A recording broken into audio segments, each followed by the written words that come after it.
El Señor sobre los tiempos finales. Capítulo 24 de San Mateo. El versículo 1, desde el versículo 1 vamos a leer para que entendamos todo el capítulo.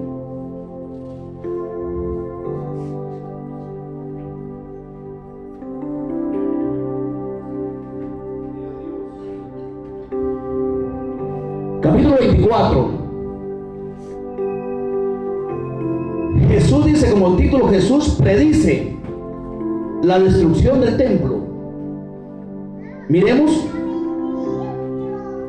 la eterna y poderosa palabra de Jehová dice así: cuando Jesús salió del templo y se iba, se acercaron sus discípulos para mostrarle los edificios del templo.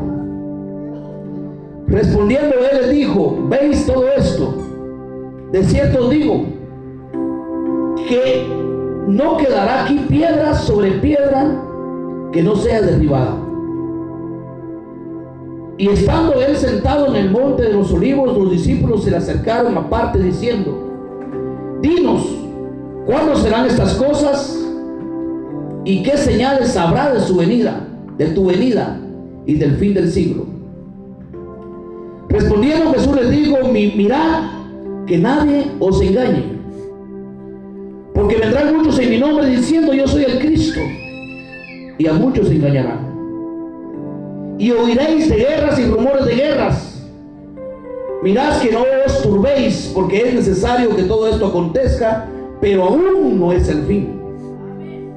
Porque se levantará nación contra nación y reino contra reino, y habrá pestes y hambres y terremotos en diferentes lugares.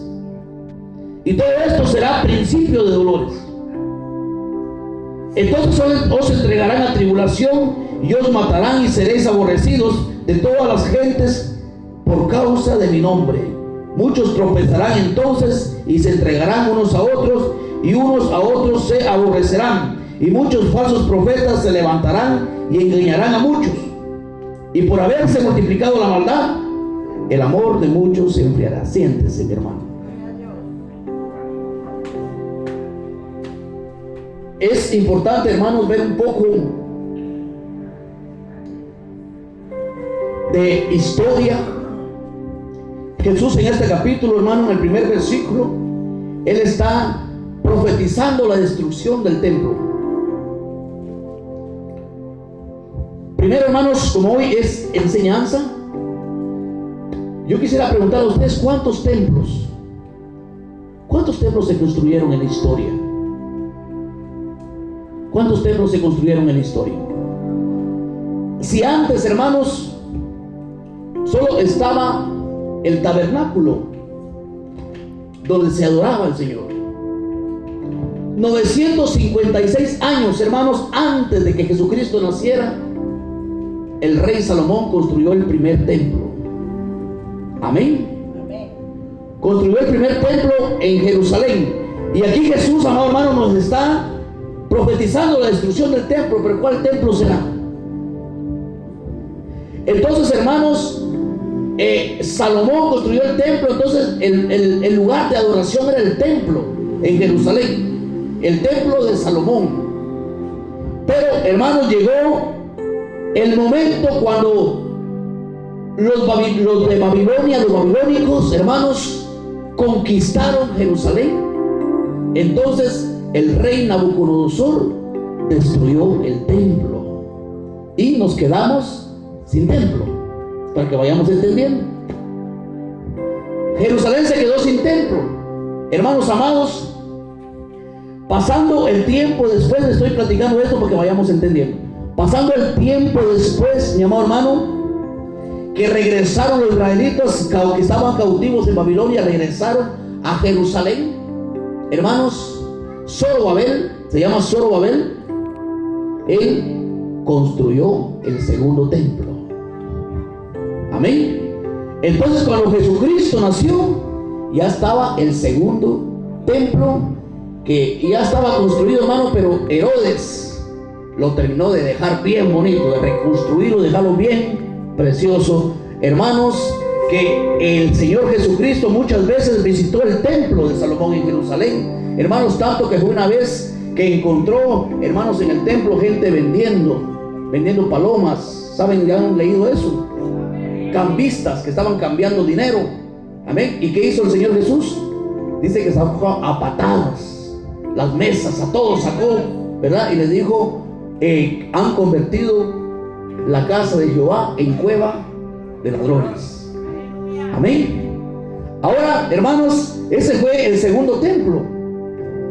Entonces aquí Jesús, en ese templo estaba Jesús, en el capítulo 24, cuando Jesús salió del templo, de ese templo que estamos hablando, y se iba y se acercaron sus discípulos para mostrarles los edificios del templo. Entonces, hermanos, Jesús no se asombró, les digo, no quedará. Respondiendo, él les dijo, ¿veis todo esto? De cierto os digo, que no quedará aquí piedra sobre piedra que no sea derribada. Jesús estaba profetizando la destrucción de ese templo. Hermanos, Jesús muere, resucita, asciende al cielo, hermanos, y 70 años después, hermanos, los romanos destruyeron el templo de Salomón. Y ahora no tenemos templo. Falta el tercer templo que se va a construir.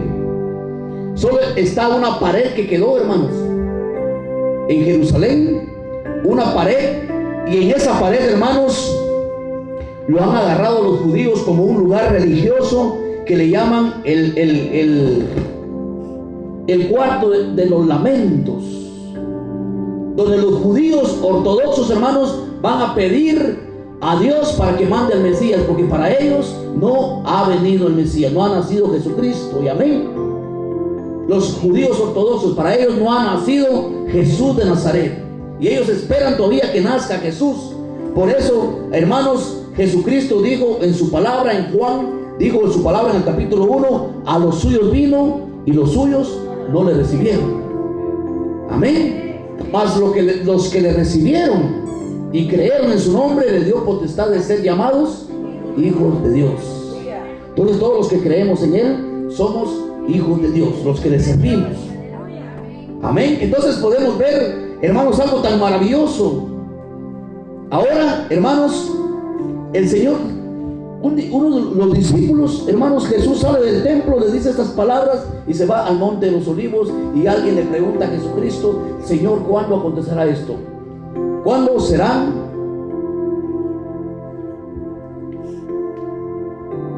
Y estando él sentado en el monte de los olivos, los discípulos se le acercaron aparte diciendo, dinos, ¿cuándo serán estas cosas? ¿Y qué señal habrá de tu venida y del fin del siglo? Hermanos, precisamente es el tiempo que estamos viviendo. Estamos viviendo tiempos del fin, pero es el fin del fin. ¿Dónde empezó, amado hermano, estas señales del fin del mundo, hermanos? Empezó cuando Jesucristo ya había ascendido al cielo, hermanos, y vino la promesa del Espíritu Santo en el día del Pentecostés. Hermanos, ahí inició, y fue el inicio del fin del mundo. Cuando dice Pedro, cuando Joel profetizó, dijo, todas estas cosas acontecerán, hermano, un derramamiento del Espíritu Santo sobrenatural. Ahí fue el principio del fin. Y ahora estamos en el fin del fin. Amén. Entonces, hermanos, amados, no sé si alguien ve noticias, hermanos, pero todavía antier salió la noticia, hermanos, que Israel atacó a Irak. Hermanos, mires, salieron noticias que tenemos que prepararnos con comida, tenemos que prepararnos con muchas cosas, porque esto se va a poner difícil, hermanos. Y no hay lugar tan maravilloso, no hay lugar tan precioso, tan seguro, hermanos, que estar uno en las manos del Omnipotente. No hay cosa tan maravillosa que lo hace a uno sentirse. Fíjese, hermano, que yo duermo tan tranquilo, hermanos.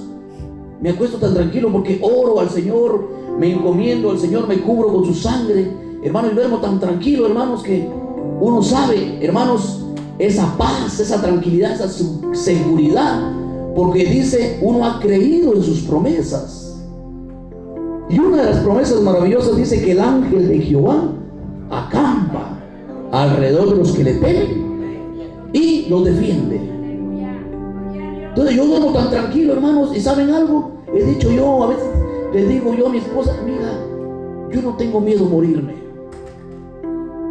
No tengo miedo que un día me pase algo, que un día tenga que irme. No me da miedo, hermanos, porque el apóstol Pablo lo afirma. Él dice: para mí el vivir es Cristo, y si me muero gano más. Yo valgo más muerto que vivo, dijo el apóstol Pablo. Eso quería decir. Cuando un cristiano se muere, cuando alguien le sirve a Dios, hermanos, para morirse, hermanos, es algo tan maravilloso. Tal vez él se separa su cuerpo de su alma, hermanos, pero en ese momento está más vivo que nunca, porque está en la presencia del Señor. Está más vivo que nunca. Entonces es una eternidad. Entonces tenemos nosotros que preocuparnos de antemano, hermanos, por nuestra vida espiritual. Si nosotros vamos a estar bien espiritualmente, por lo demás no se preocupe. Si vamos a estar bien espiritualmente, no se preocupe por la comida. Si vamos a estar bien espiritualmente, no se preocupe por el vestuario. Si estamos bien espiritualmente, no se preocupe por la salud. Si estamos bien espiritualmente, no se preocupe por el dinero, no se preocupe por nada, hermanos, porque el Señor lo ha dicho en su palabra. Amén. Buscar primeramente el reino de Dios y su justicia. Y si estamos bien ahí, todo lo demás viene añadido. Lamentablemente muchos no hemos entendido esto, que el área espiritual es la mejor, hermanos, para nuestras vidas, nuestras familias. Entonces, los tiempos del fin, hermanos amados, ahorita estamos viviendo el fin del fin. Entonces, esto es ahora, hermanos, en cualquier momento Cristo viene por su iglesia. En cualquier momento, hermanos, dice la Biblia que es en un abrir y cerrar de ojos. ¿Alguien puede abrir y cerrar los ojos? ¿Cuánto tiempo tarda? A ver, ¿un segundo? ¿Sí? En un abrir y cerrar de ojos, hermanos, y estos cuerpos, dice que volarán. Amén. Así que este cuerpo volará. Se queda, hermano, el pantalón Levi's se queda tirado acá, los tenis Reebok se quedan, la camisa manga larga se queda, la billetera se queda, la chequera se queda, porque este cuerpo dice que va a ser convertido, hermanos, va a ser transformado. Y ahí está, ahí va a ser lo maravilloso, hermanos. ¿Cuántos creen en esto? Nosotros creemos en esto. Entonces, hermanos, es importante, dice, respondiendo Jesús le dijo, mira la primera recomendación de Jesús. La primera recomendación de Jesús es: mirad que nadie os engañe. Hay que abrir bien los ojos. Hay que abrir bien, hay que escuchar bien, hermanos, la voz de Dios, porque la voz del enemigo se parece mucho, la imita. El enemigo, hermanos, es el mejor imitador del Espíritu Santo. Hay que aprender a escuchar la voz de Dios, porque primeramente dijo el Señor, esa fue la primera recomendación que Él dio: mirad que nadie os engañe. ¿Por qué? ¿Por qué dijo el Señor eso? Mirad que nadie os engañe. Porque vendrán muchos en mi nombre diciendo yo soy el Cristo, y a muchos se engañarán. ¿Ustedes creen que eso no se está viviendo ahora? Claro que se está viviendo. Muchos hay llamados el Cristo. ¿Qué quiere decir Cristo, hermanos? ¿Qué quiere decir Cristo? Quiere decir el ungido. El ungido, ¿han oído ustedes eso? Cristo es el ungido. Y yo he visto ahí en el internet, en la televisión, dice: por favor, dice, quítense porque ahí va el ungido de Jehová. O sea, quiere decir, ahí va el Cristo. ¿verdad? ¿Y qué sale el ungido? Uno igual que nosotros, hermanos, dominado, amado por el enemigo, con espíritus de adivinación, espíritus, amado hermano, de Satanás. Por eso el Señor nos manda a decir: mirad que nadie os engañe, porque vendrán muchos en mi nombre diciendo yo soy el Cristo. Y ya estamos viendo ahora, dicen, Él es el ungido, yo soy el ungido de Jehová. Y ungido quiere decir Cristo. Amén. Entonces, ¿han visto ustedes eso? Ahí va el ungido de Jehová. Las ungidas de Jehová, ¿dónde es? ¿En la radio qué? Ahí están las ungidas de Jehová. A muchos se engañarán, porque el enemigo, el diablo, también hace milagros. Amén. El enemigo profetiza, predica. Amén. Entonces, por eso el Señor nos da esa recomendación: mirad que nadie os engañe. Fíjate dónde te paras, fíjate dónde vas, dónde te congregas, fíjate, date cuenta, garantiza. El Señor nos está diciendo: tienes que garantizar la promesa de la vida eterna. Y a su nombre.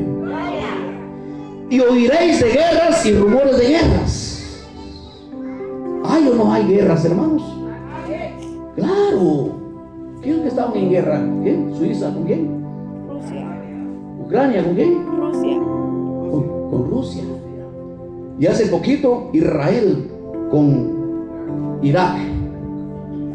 Hermanos amados, nosotros aquí no hemos visto nada, hermanos, pero Guatemala, hermanos, el país de la eterna primavera, ha sido un país muy bendecido por Dios. No sé si ustedes sintieron hace como unos más o menos 3-4 meses, hermano, cuando pasó algo que hacía así la tierra, ¿no? Sintieron ustedes, fue como unos 30 segundos, 20 segundos. ¿Sabe qué estaba haciendo yo? Acostándome estaba. Dejé de orar y me acosté un ratito cuando empezó la lámina. Hermanos, para destruir el mundo basta con un segundo, basta con un minuto para terminar. Hermanos amados, saben que Dios ha cortado, hermanos, ha cortado naciones enteras. Dios ha cortado gente.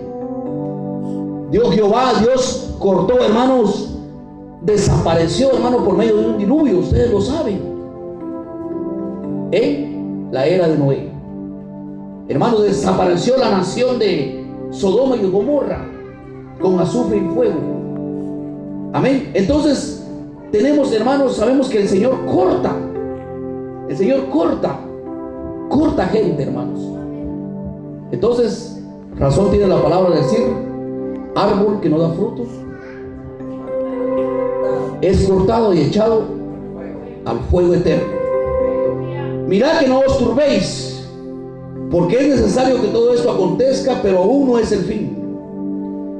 Porque se levantará nación contra nación. Lo estamos viendo. Y reino contra reino.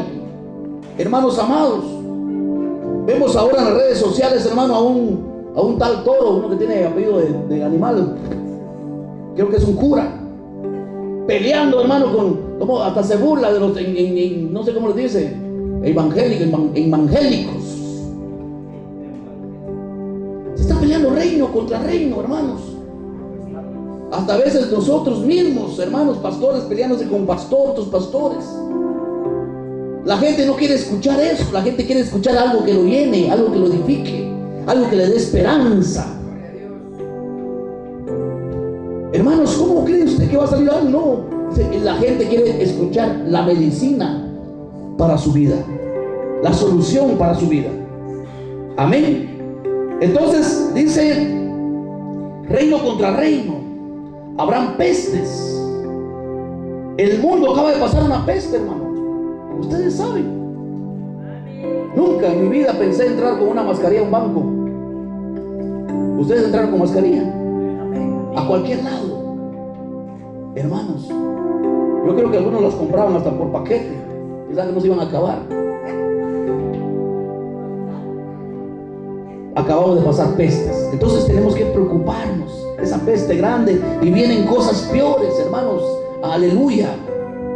Dice, entonces todo lo que el Señor dijo, le dijo a sus discípulos en el monte de los olivos: miren, habrán pestes, hambres, hermanos amados. ¿Qué día estamos viendo, hermanos? Que a veces uno quisiera tener bastante, tener un poder económico grande, hermano, e irse con carros, camiones a dejar víveres a la gente, hermanos. Mira, en un basurero, hermanos, se miraba los camiones, hermanos, que estaban tirando comida de los restaurantes. Tiraban las grandes ollas del chomín que les sobró, saber de cuántos días. Tiraban las ollas del chomín, hermanos, y los niños saltaban así, miren, hermanos, niños así como Kevin, saltaban, miren, hermanos, y en el aire agarraban los pocos de chomín sucio tal vez y se lo metían a la boca. Da tristeza. Agarraban la comida así, miren, hermano, en el aire y se la metían a la boca. Hambres, habrán hambres. El pastor Bullón cuenta que una vez fue a predicar él a un lugar allá por Sudáfrica. Dice que él llegó y estaban el montón de gente, niñitos, un montón de niños, y él iba a empezar la prédica, hermanos, pues, y él llevaba una galletita de salada, de esas para ceviche, una galletita de salada. Dice que él, antes de empezar la prédica, dice: me voy a comer mi galletita. Dice que destapó la galletita, hermano, y todos los patojitos se le quedaban viendo a qué hora se la metía a la boca el pedacito de galleta. Y él le dio tanta lástima, dice, que agarró un pedacito y se lo dio a uno, un pedacito de galleta. Pero en cuestión de segundos dice que estaba el montón de niños agarrando el pedacito de galleta. Dice que la esposolaron todo, un pedacito de galleta. Nosotros seamos felices, hermanos, con los frijolitos, amén, con tortillas, con salitas que tengamos aquí. Amén. Pero muchos ni oran para comer, muchos ni gracias le dan a Dios. Hoy no hay pollo, no como. Denle gracias a Dios, hermanos, de lo que tenemos. Amén. Fíjense, hermanos, entonces hay hambres. Hay países donde está sufriendo terriblemente. Terremotos, dice, en diferentes lugares. Y todo esto será principio de dolores. El tiempo se ha cumplido, hermanos. No me quiero alargar mucho, ya voy a terminar.